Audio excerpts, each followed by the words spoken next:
আমরা একটি ভঙ্গুর শিক্ষা ব্যবস্থা নিয়ে আমরা কাজে নেমেছি। আমাদের এডুকেশনটা আমরা যে জায়গায় রেখে আসছিলাম, মনে হচ্ছে যেন we are driving our car, looking the rear view mirror, putting my car in reverse gear.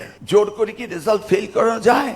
জোর করে কি পাস করানো যায়? আমরা একটি ভঙ্গুর শিক্ষা ব্যবস্থা নিয়ে আমরা কাজে নেমেছি। এটা একটা রেগুলার প্র্যাকটিস যে প্রিভিয়াস অ্যাডমিনিস্ট্রেশনকে দোষ দেওয়া। আমরা বিজনেসে বা অফিসিয়ালি আমরা এটা দেখেছি। বাট আমাদের দেশে যে অবস্থা, অ্যাজ ইফ আমাদের এডুকেশনটা আমরা যে জায়গায় রেখে আসছিলাম, মনে হচ্ছে যেন we are driving our car, looking the rear view mirror, putting my car in reverse gear.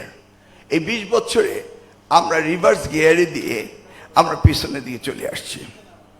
আজকের প্রধান কিনোট স্পিকার প্রাইমারি এডুকেশন থেকে সেকেন্ডারি এডুকেশন থেকে টার্সিয়ারি এডুকেশনে যে সিস্টেম লসের কথা বলছেন, এগুলি বাস্তবে সত্যি কথা।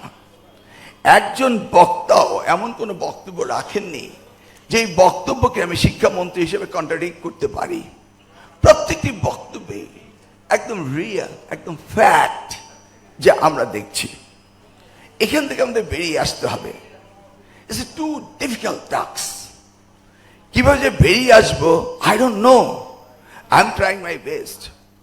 আমাদের অনারেবল প্রাইম মিনিস্টার, আমার মনে হয় তিনি সবচেয়ে বেশি কাজ করছেন এই মন্ত্রণালয়কে নিয়ে। প্রতিনিয়তই এই মন্ত্রণালয়ে গবেষণা, চিন্তা, চেতনা, ভাবনা, এই মন্ত্রণালয় কিভাবে উন্নীতকরণ করা যায়, সেই জন্য তিনি তো অলরেডি বাজেট অ্যালোকেশনের ব্যাপারে আমাদেরকে বলেই দিয়েছেন যে আইল go up to 5% of GDP.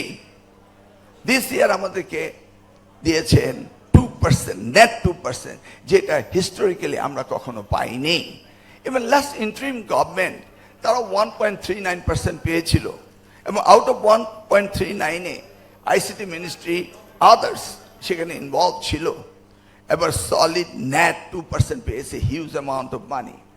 তিতুমি সাহেব আমাদের প্রাইমারি এডুকেশনে কী কী চেঞ্জেস হয়েছে সেগুলি বললেন, সেকেন্ডারিতে কী কী করতে যাচ্ছে সেগুলিও তিনি তার বক্তব্যে সুন্দরভাবে তুলে ধরেছেন। But I am facing too many difficulties.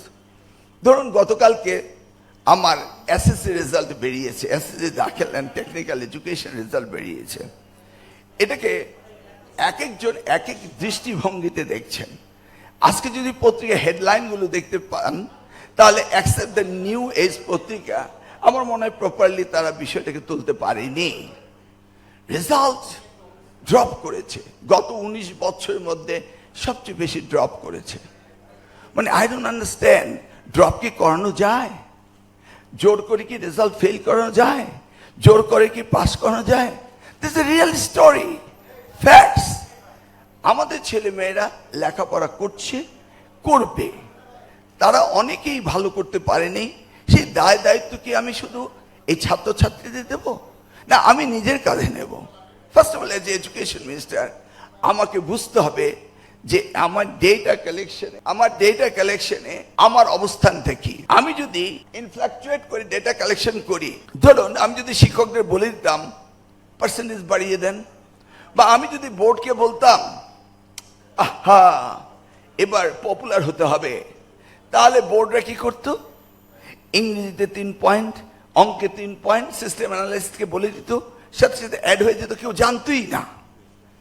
That's how it was functioning. তাহলে সত্যিকার অর্থে জব করে যদি রেট 70% হয়ে যেত, আমি কি জানতাম? Would I know what was the real data? আমার স্টুডেন্টরা কি করছে? আমাকে তো রিয়েল ডেটা জানতে হবে, তাদের স্ট্যান্ডার্ড জানতে হবে, তাদের কোয়ালিটি জানতে হবে, আমার ডিফেক্ট জানতে হবে, আমি কোন জায়গায় অ্যাড্রেস করবো এটা আমাকে জানতে হবে।